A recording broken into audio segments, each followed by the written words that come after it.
So today we've got a couple of different vocabulary words we're going to learn. So if you see, we've got spectrum, deaf and deaf, deaf's or hard of hearing, culture, sign language interpreter, and coda.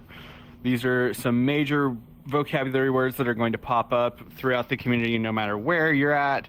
So wanted to make sure we fully explain what they mean and what they are. The first and foremost, most important one I think to note, this very first one on the list, is spectrum. So I have the nice fancy little definition here of a broad range of possibilities.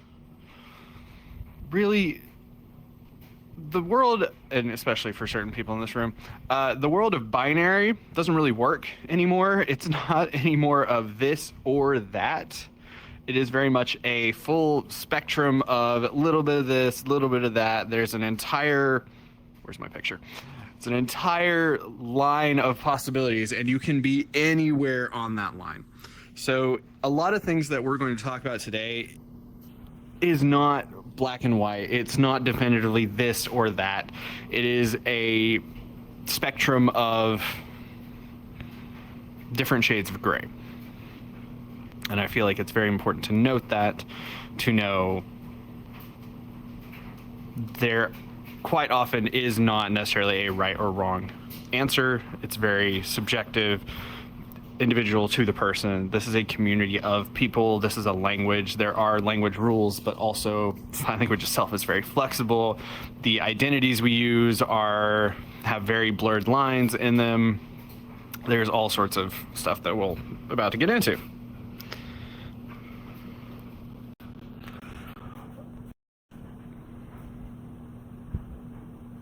I feel like somehow this got out of order.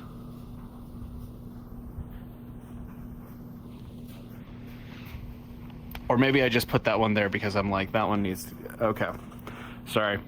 I might have made this in a coffee-addled state. So I might have had a thought, put it somewhere, and then realized, no, it's not going there, it's going somewhere else. Okay, so what we're doing is definition of terms, which we've already started with spectrum, because that is the really, really important one. We're about to do a whole bunch more for those other ones, and I guess the list is in the wrong spot. We're going to talk about sign language itself. We're going to talk about specifically ASL, PSE, and C, which again definitely brings back into that spectrum that we were talking about. We're going to talk about mutism and what it is and isn't. We're going to then talk about actually whenever you're ready to start learning sign, where and how to learn sign language. And then lastly, we're going to talk about the actual Discord that most of our community takes place on, with our Hangout channels, with our events posting, with our forums, all that kind of stuff. So, going back to our list of, we've got a whole bunch of different things. So we're going to first talk about the difference between deaf with a capital D and deaf with a lowercase d, which will then feed into what the difference between deaf and hard of hearing is. So if we're talking about deaf versus deaf, big D versus little d, again, I have the actual like medical definition, all that kind of stuff over here, but basically whenever you have a lowercase d, we are talking about deafness as the medical condition. We are talking about the inability to hear on some level. There are different levels of deafness. There is mild hearing loss, moderate hearing loss, profound hearing loss, unilateral, bilateral. There's all sorts of different medical definitions that can be put in that about trying to medically describe the level of hearing loss. When it's a small d, deaf, that is all we are describing, is the medical aspects of it. However, whenever we have capital D deaf, that describes a group of people. That is the deaf community. The deaf community is made up of people who identify themselves as deaf, and then people who identify themselves as hard of hearing, people who identify themselves as codas, sodas, brodas, all the different odas, which we'll get into. People who identify themselves as interpreters, people who identify themselves as ASL users, all of that is encompassed in the deaf community. We will have, spoiler warning, we will be having a deaf culture lesson that I'm going to teach some point during the month of October. It's going to be a very brief overview of deaf culture, and in that there's actually a slide about the deaf community and the different circles that it represents and the levels of the deaf community. But the deaf community is the whole shebang. When we're doing deaf with a big D, that is anybody who identifies themselves as part of that deaf community. Deaf, hard of hearing, late deafened, interpreters, all that kind of stuff.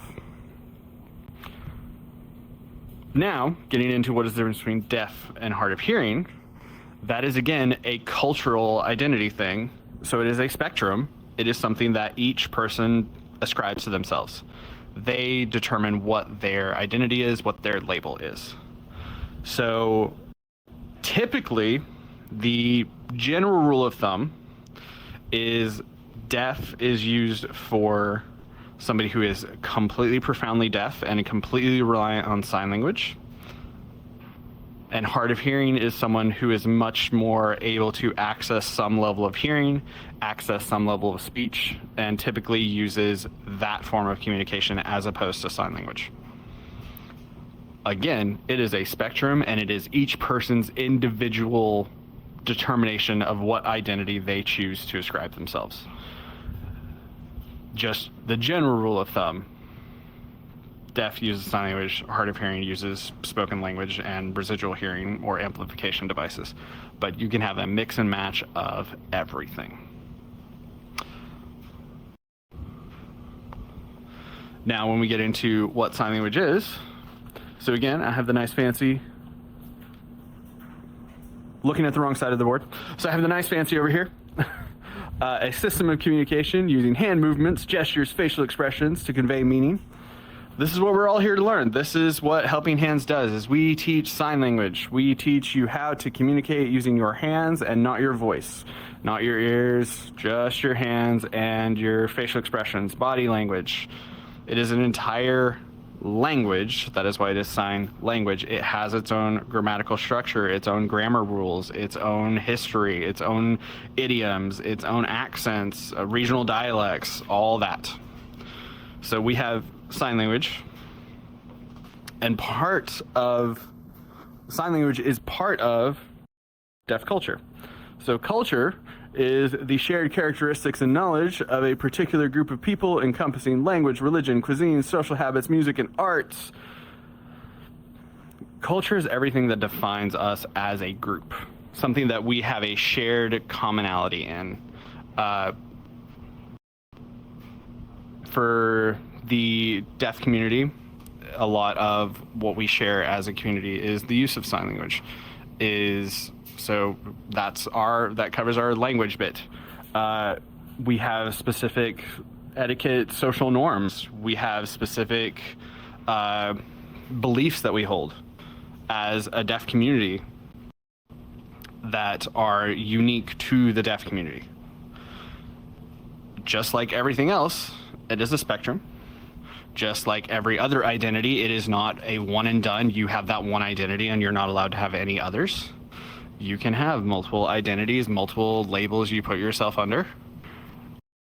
Culture is just what unites and defines that group about their shared values and beliefs. In deaf culture, one of the most important aspects of that deaf culture is the use of sign language, the use of a visual form of communication instead of auditory.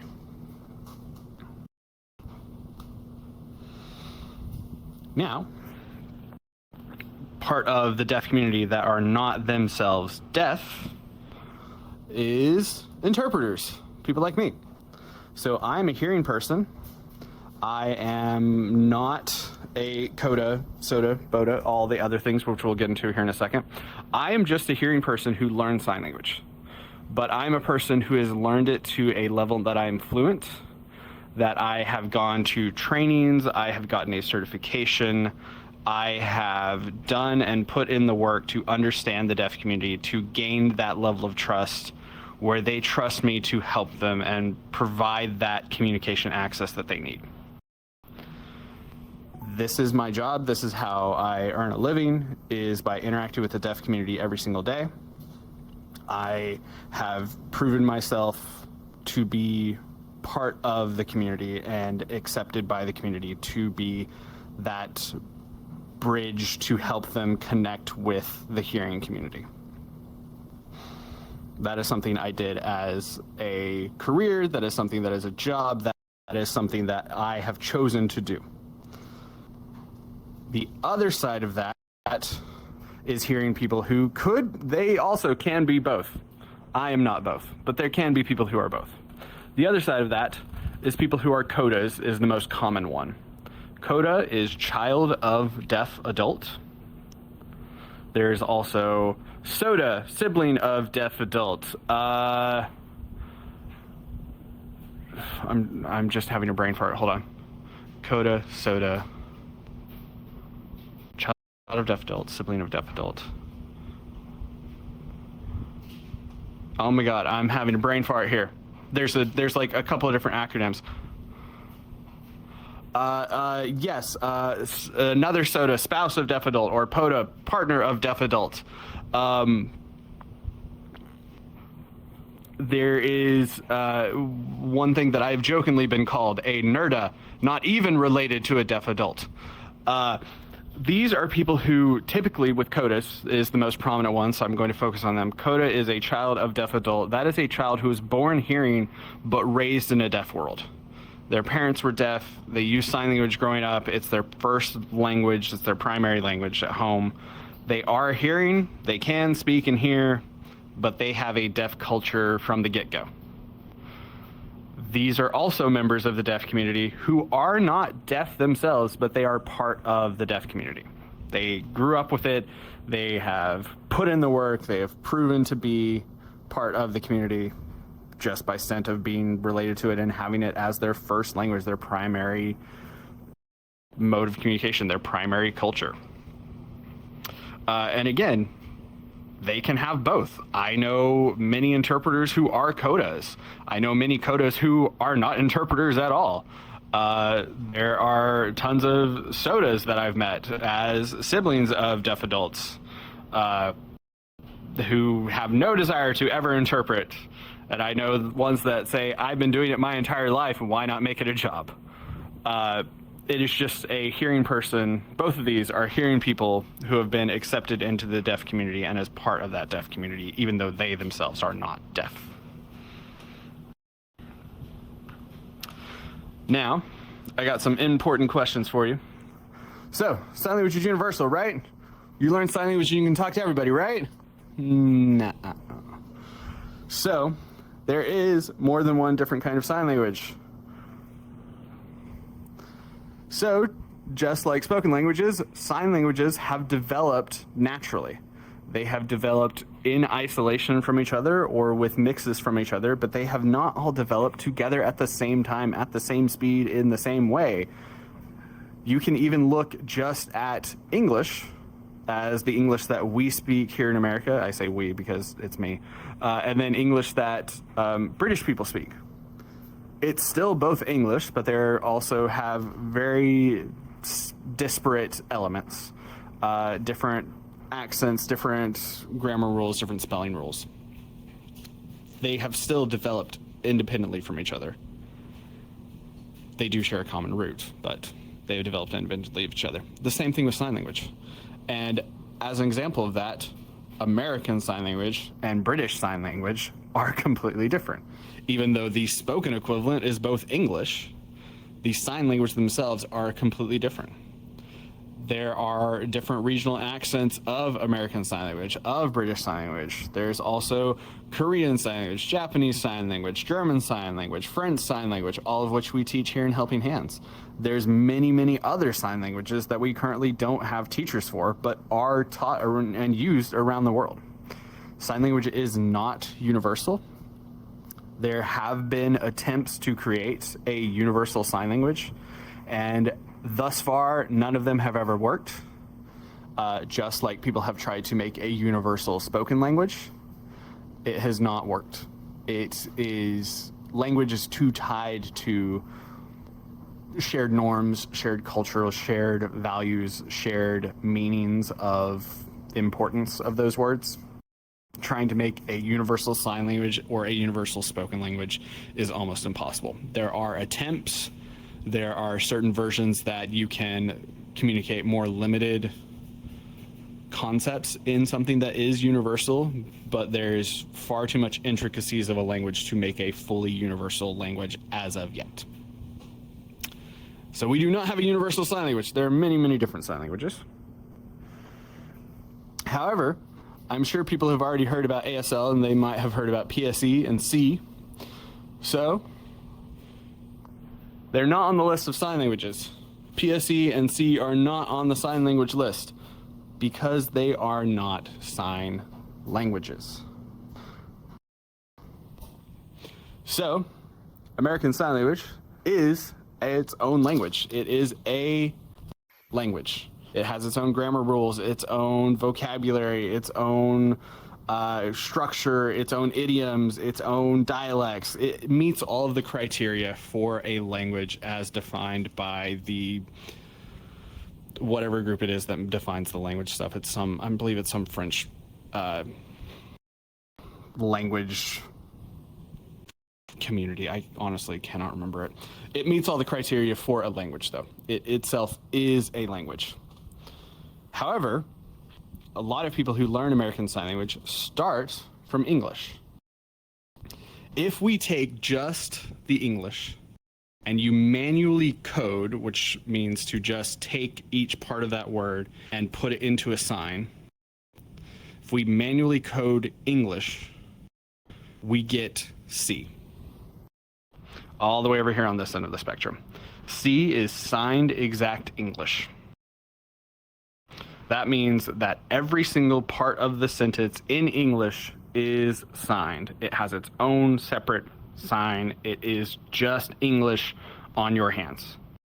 It is not its own language. It is still English. It's just instead of your mouth and your voice, you're using your hands to do it. So you would do, I am going to the store. Each single part has its own sign. That is signed English. All the way on the other side of this giant road is ASL, with its own grammar, its own structure, its own fully developed language. PSE is Pidgin Signed English, also known as a contact language, which is the middle ground. This is the road that people take to get from all the way over to English, all the way over to ASL. There are a lot of people who they prefer somewhere in here. There are many deaf adults who are fully all the way over here, and they know that whenever they're speaking to specific people or they want to speak about specific things, they want to speak in the English idiom, as it were, and they will move themselves down the road to be where they need to be to convey their meaning correctly. This is an entire road. This is a spectrum. You can be anywhere on it. But for the sake of what is what, all the way down there is C, all the way down there is ASL, and everything in between is PSE. It is not fully one or the other. It is a mix of both. Many people have said, well, if PSE is used, why do I need to learn ASL? It's the same thing if you're trying to learn Spanish. If you are trying to learn, if you're an English speaker trying to learn Spanish, you don't want to stop here and just learn Spanglish. You don't, that's only part of the language. And while yes, you can communicate with some people, there are some people who still aren't going to understand you if you don't get all the way over there. Now, once you get all the way over here and become fluent in Spanish, you can take your pick of anywhere you want to be, and you can match anyone on that spectrum where they need to be so you can communicate with. I know it's in other languages too, but it is prevalent that we talk about it in the interpreting world. It is called code switching. And we match who we're talking to. And the deaf clients typically match who they're talking to as well. pretty much anybody who uses sign language regularly matches who they talk to. If you have a profoundly deaf person who is completely dependent on ASL and grew up with ASL and that's their primary language, and they can get all the way to about here, and you meet a person who's still all the way, who's signing over here, they're not going to be able to communicate. But if you have somebody who can come and meet about halfway here, and the deaf person can come and meet halfway here, you'd have the ability to have communication. You match who you're talking to in order to have that language, have that communication.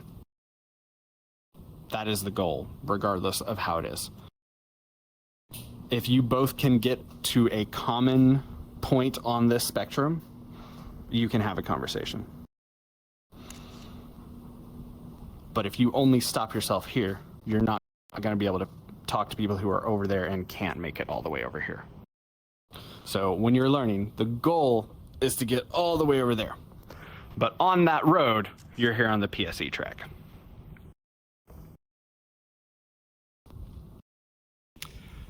Now, a lot of people ask, so this is the place where all the mutes hang out, right? So, about that. So, over here we have our medically defined mutism. Oh gosh, it formatted weird again. I'm gonna have to get that fixed. Okay, formatted weird. But we have mutism. Mutism and mute is an actual inability to speak. It is a medically defined inability to use your voice, whether it is something about your vocal cords, whether it's extreme anxiety. There are multiple reasons, but this is an actual medical inability to speak.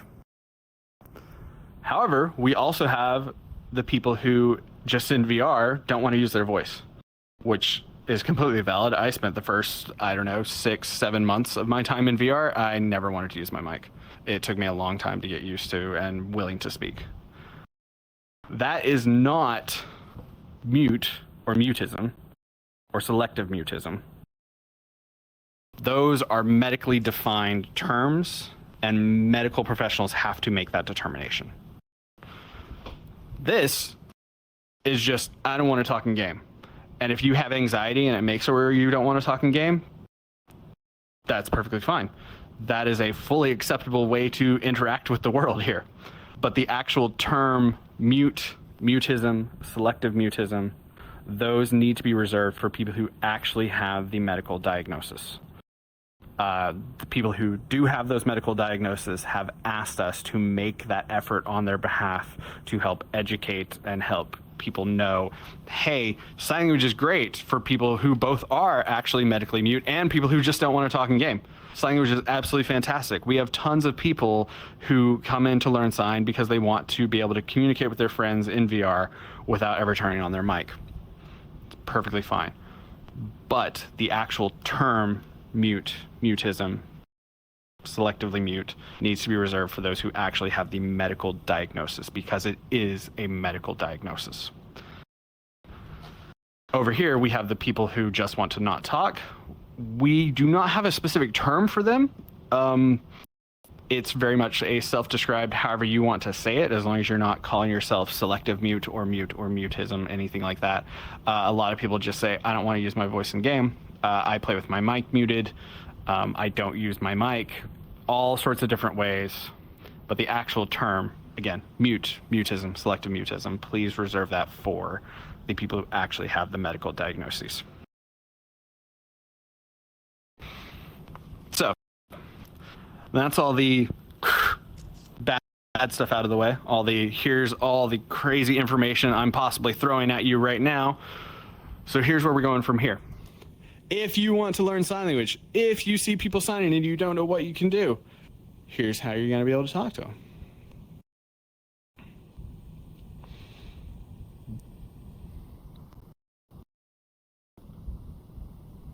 There we go. So we have two specific worlds that we promote, that we are using for students to go at a self-paced pace. It's fun to say. So we have the experimental ASL world made by Bob. I believe it's Bob 64, right? That's his number. Yes, okay. Bob64. It's the experimental ASL world. A lot of people find out about Helping Hands from that world. It is just a big skybox world that has a signing avatar and then a vocabulary list. And you click on the vocabulary list and the signing avatar shows you what that sign looks like. It has a video as well. Sometimes it'll have a description explaining something. All of those words on that vocabulary list have been shader motion recorded and then reviewed and approved by a board of fluent sign language users to say, yes, this is correct or not. Anything on that list that you see in green is approved. You can take that to the bank and know that is a correct sign. If it is yellow, it has not yet been approved, though I think the amount of yellow on there is very, very slim now. And then if it's red, which I again think that's very, very slim, I don't think there's any red anymore, means that it has been reviewed and denied. Anytime that happens, usually very quickly is replaced. So I don't think there's any red on there, but green and yellow. And then we also have Mr. Dummy Sign and Fun, which also has that shader motion vocabulary video, and then also has a deaf culture museum that you can go and walk about and read at your leisure and see some things about deaf culture, deaf history, all that. And then we have what we do. We have events where we teach sign language. So we have volunteer teachers that we have our miscellaneous schedule in our Discord.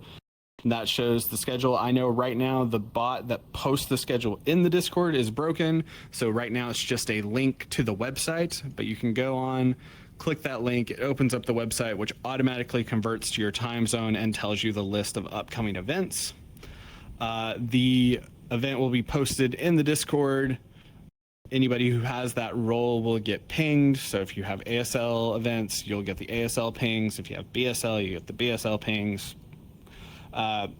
We also will have, after our classes, we will have our class archives where we have our archivists will be recording these classes when they can, as much as they can, and posting them. So they're available on YouTube that you can watch at your leisure, but those are actual taught classes from our deaf teachers. Most of our classes follow a specific lesson from our lesson board. Some teachers decide to come up with their own lessons.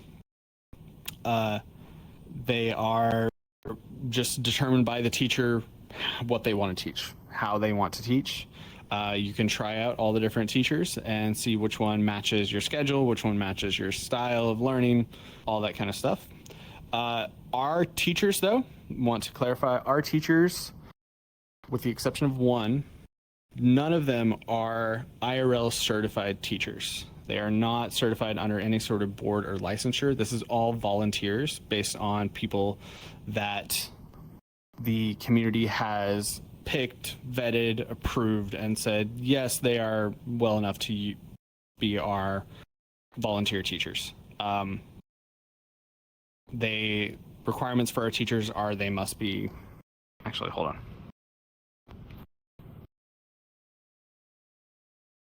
Hold, please. I'm getting out of order because I have an entire slide about the requirements for our teachers. Okay. So if you go to class, you must have accepted the rules in Discord, which I'm sure all of you have. The class will be invite only. Please do not share that link. Everybody who's in here now, I don't know about the people watching on Discord, but any of the people who are in here now have obviously learned how to join a class via the invite link. Please use optimized avatars in these classes just to help reduce CPU load for anybody who's coming and watching. And then during the class, we want to have your mics off unless the teacher says to turn them on, but typically we want mics off. One, to help you focus on the target language. And then two, if you have your mic on and you go take a drink or open a bag of chips or just have a slight cough, everybody's going to hear it and they're going to know exactly who did it. And then also don't block line of sight to the teacher. Most of our classes are in worlds that are like this one, we have a slight slope so people in back can see over the heads of people in front. We also have a secondary level. Other classrooms have different setups, but most of the time just be aware of your surroundings and make sure you're not actively blocking line of sight to the teacher. And then of course, be respectful to everybody, including yourself, including the other students, including the teacher, all that kind of stuff. People who go to classes pretty often will eventually get the VRC signer role in the Discord. It's going to make your name green, and that is going to show that you go to classes in VR very often. Enough where the teachers have noticed this person's here every single week. They get the VRC signer role. So we track that, and we are going to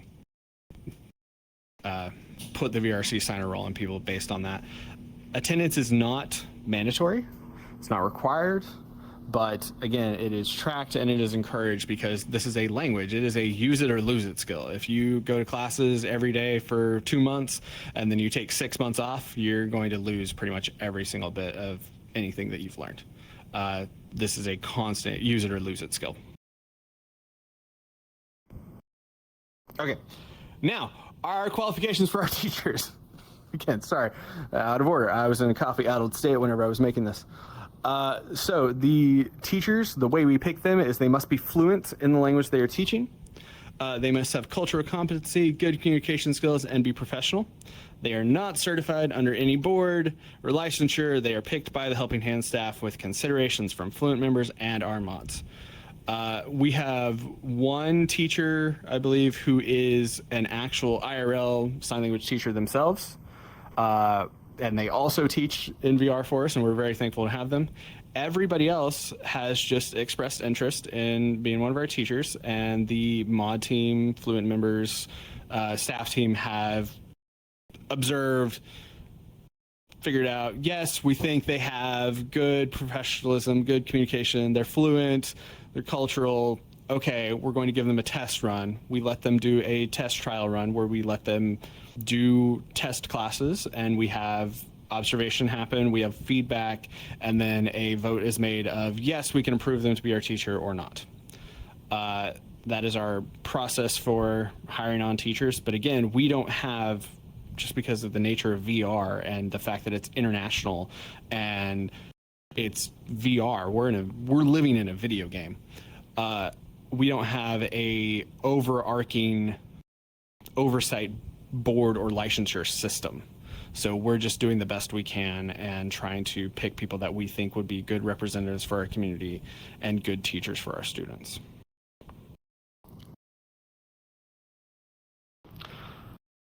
Now, I promise we're almost done. I'm trying to get through this. So we have teaching happening in our classes. Now, teaching is being a person who actually is speaking as a point of authority, saying they know their stuff and they are imparting that knowledge on somebody else, as if they are an authoritative, knowledgeable figure. For example, our classes that are taught by our volunteer teachers or one-on-one tutoring from a fluent signer. They know their stuff, they are imparting knowledge, they are teaching. We do not want hearing students teaching other hearing students.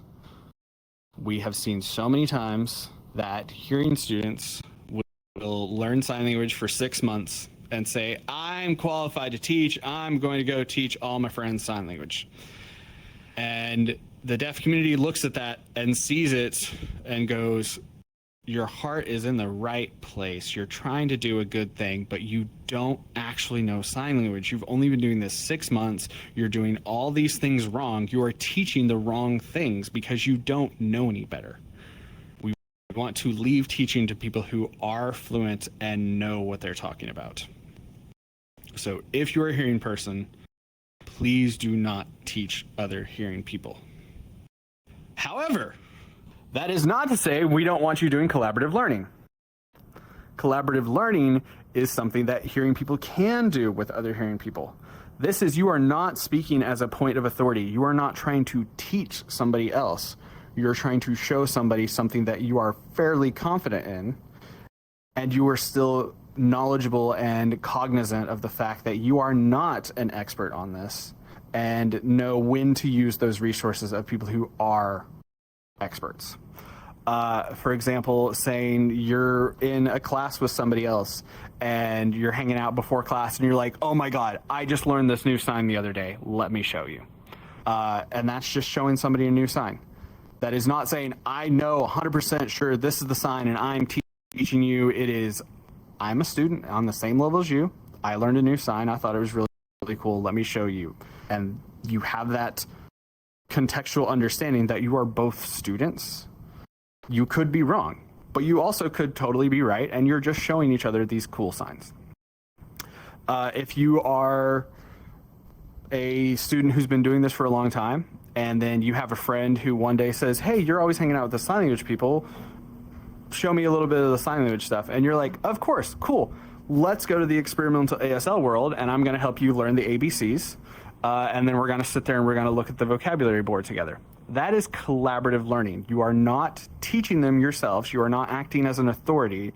You are helping show somebody and help them learn on their own using their own self-resources. This is 100% okay. This is something we encourage. This is how our community grows. We're perfectly okay with this. But the second a hearing person pops up and says, I've been learning sign language for a week and I'm going to teach all my friends and I'm going to make videos online about teaching sign language, it has never gone well. In any documented case, it has never gone well. So please make sure you're cognizant of being respectful to the language, respectful to the deaf community, and leaving the actual teaching to the teachers. Last little bit we've got is the Discord. So we have the different Discord roles. So at the absolute tippy top, you have the creator of the Discord, you have the mod mailbot, you have the mods, you have the teachers. In terms of anybody who is not staff, these are the roles we have.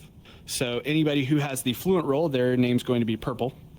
They are fluent in that language that they are marked as. It usually will say their name, it'll be purple, and then it'll say ASL after, or BSL, LSF. Let you know they are a fluent sign language user of that language. Underneath that, we have IRL students. That is a pinkish color.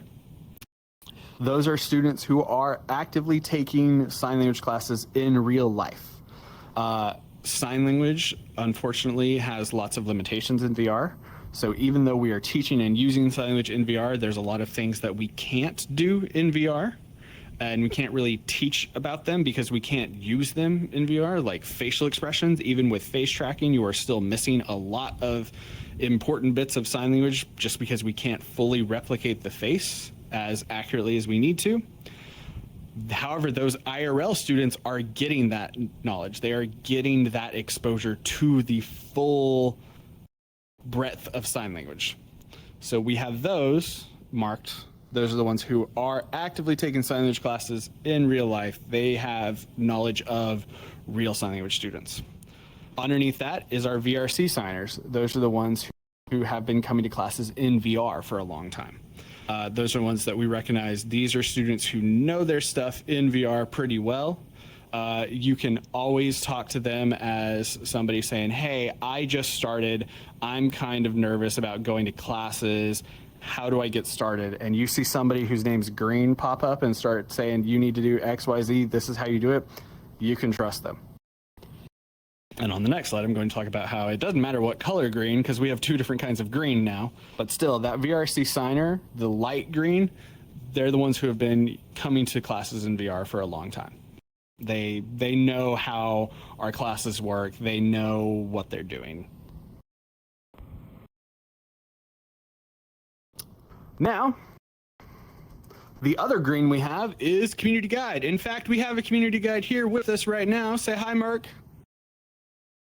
We have Merk up here. She's up here on the second floor. So these are students who have been coming to VR classes, have been involved in the community so long and so well and so helpful that we decided to make them staff. So our community guide is a staff role that is meant to be a hearing student who has been doing this and is somebody who we can say, this is a person you can trust and ask questions of. If you're concerned about how to get started, if you need some help getting into classes, if you have questions you want to ask, if you just feel kind of nervous and want somebody to kind of like hold your hand through the first class and help you know that you're okay, and somebody who's been in that same position before, they're the kind of people you need to come and be friends with and talk to. Our community guides are community guides. They are here to help guide people into our community. We also have our event hosts. People who are just event hosts are light blue in the Discord. They are ones who host our just random events, not our classes, but our no voice zones, which is a place for you to come and practice sign with no voice, as the name implies.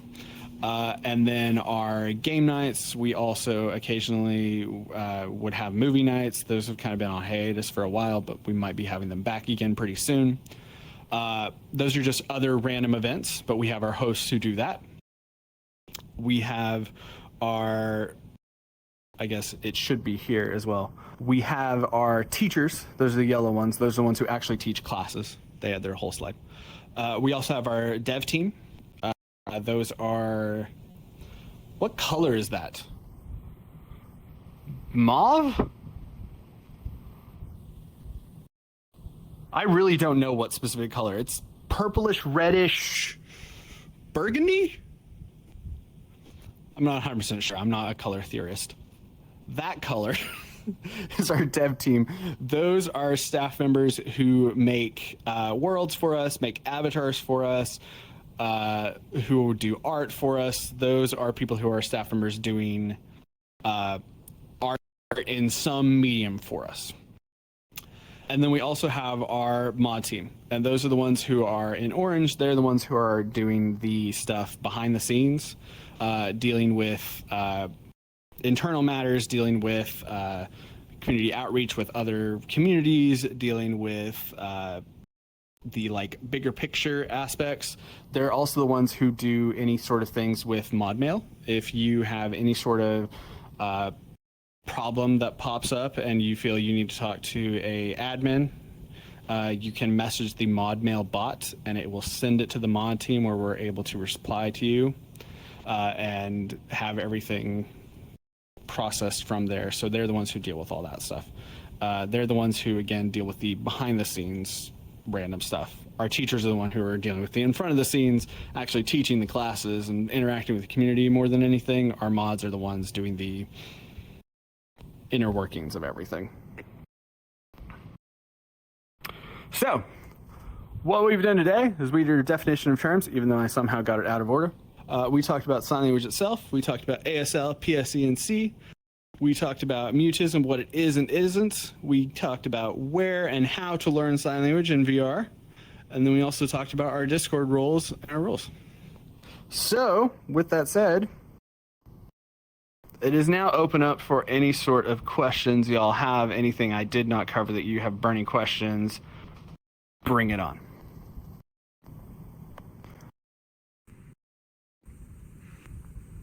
Oh, I see typing. I see typing. Is there a video series where it starts from a good beginning point for new people? I think I remember looking at the class recording.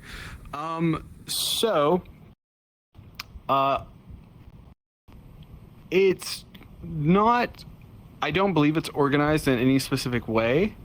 A lot of our classes are just vocabulary lists and are made with a specific theme in mind. So you would just, I remember looking at the class recording, but just like jumping them. Yeah. So all of our class lists, our vocabulary lists that we've been using are just some sort of theme. Like this one is greetings, and this one is jobs, and this one is clothes. And the teachers decide what they want to teach. So they sometimes decide, I'm going to do every single lesson, one all the way to however many there are. And it just depends on when you join in the community, because you may join in and they're on number 37. and you just gotta wait until they come back around, or just hop in and start learning in some sort of mixed-mashed order. But also you can go and say, I want to specifically learn this one, and you can go look at the lesson board on Experimental ASL World and see, oh look, lesson 1 or lesson 2, I need to learn those, and then search and find that in the archivists. As for actual beginning ASL classes, a lot of our classes are under the assumption that you already know the absolute basics, like the ABCs and that kind of stuff, and we're just teaching random little chunks of vocabulary. Occasionally, though, we will have a teacher who says, hey, I'm teaching absolute basics today. We are teaching the alphabet. We are teaching the numbers.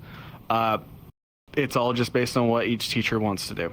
We kind of leave that up to them to decide what they want to teach. However, we can totally, as a staff team, say, hey, can somebody do a beginner class soon, and put that out to the teachers and see who wants to do it. Merc?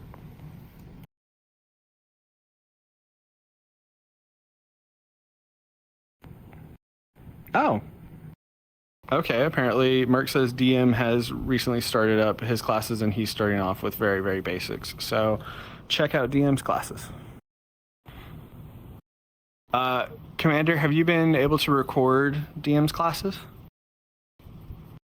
Okay, all right. DM, can you record your own classes? So if you could record your own classes and then send them to Commander, and she can post it on her YouTube, if you don't mind. That way we can have yours saved and posted.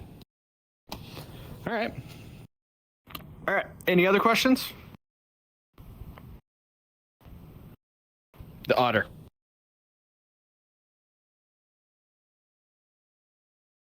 Can I find a tutor? I'm at a basic level and can't yet hold a conversation without asking what means every sign in every sentence they sign to me. Yes, you can. We have some of our teachers who offer tutoring services.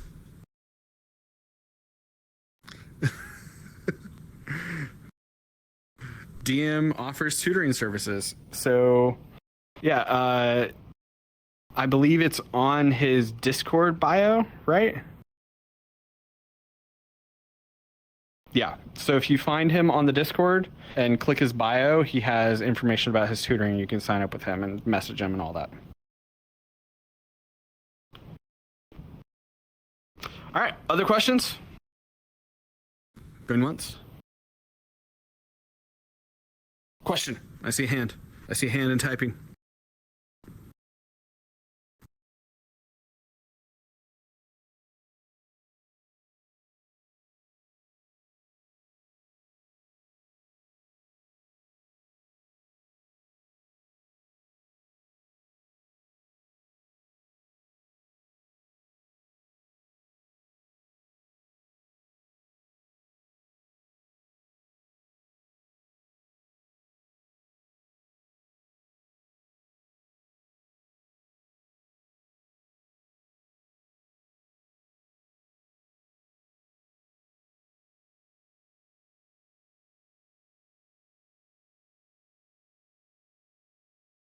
Hello, I wanted to ask if there's any good starting point you recommend for ASL. I'm just starting out myself. Yeah, so the absolute starting point, I think, is learning your ABCs. No matter, I think you need to learn that before you learn anything else. Because without being able to spell stuff, you can't ask questions about what new signs mean or understand what people are trying to spell to you when they're telling you what those signs mean. And then also just getting your hands used to making those hand shapes is the basis for most signs that happen. There's over 50 different hand shapes, but 26 of them are letters.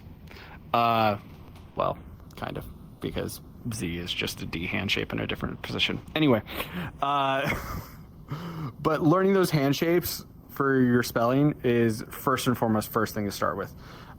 Honestly, as a beginner, I would say go to the Experimental ASL World hang out there, use the posters they have, start learning your alphabet, and then just start doing lesson 1. And I think lesson 1 is just greetings and learning how to say, hi, how are you? My name is, like that kind of stuff. You just learn those absolute basics and then start just going to classes when you can. But more than anything, I think the best way to learn sign language is to interact with people who use sign language. Practice it as much as you can. Just go hang out with people who use sign language.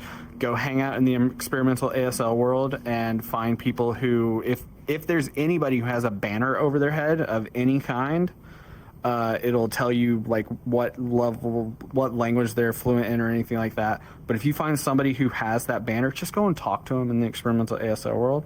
Go have a conversation. That's getting you that exposure. If there's nobody in there with that banner, but there's a group of people huddled around signing, just jump in and be part of the conversation and just practice it. That's the absolute basics, is just start getting yourself exposed to it.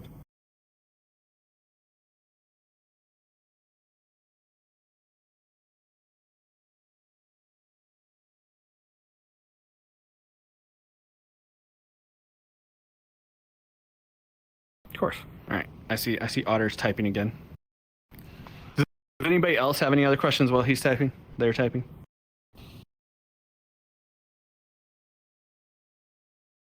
It's the rise of higher fidelity VR gloves and hand tracking that can more accurately capture the exact position and pose of the hand becomes 1 out of 2.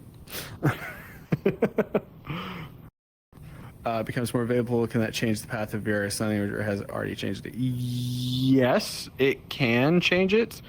I know if you look at Crow7, he has a YouTube channel. If you look on his YouTube, he has a video recently about gloves, sign language gloves, about what they can and can't do in terms of sign language. I mean, sign language gloves are a new avenue of technology. I'm hoping they develop very well, and eventually we don't have to use controllers and we can just put gloves on and they can fully replicate sign language.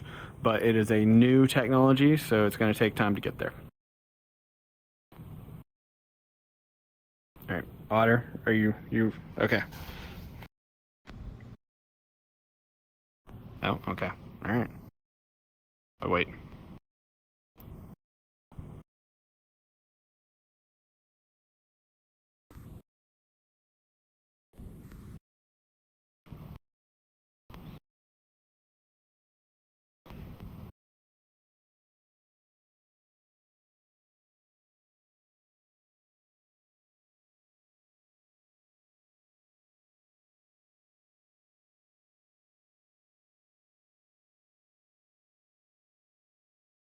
I saw a film made in VR done in sign language, and the Avies look like PS1 models. Who made those Avies?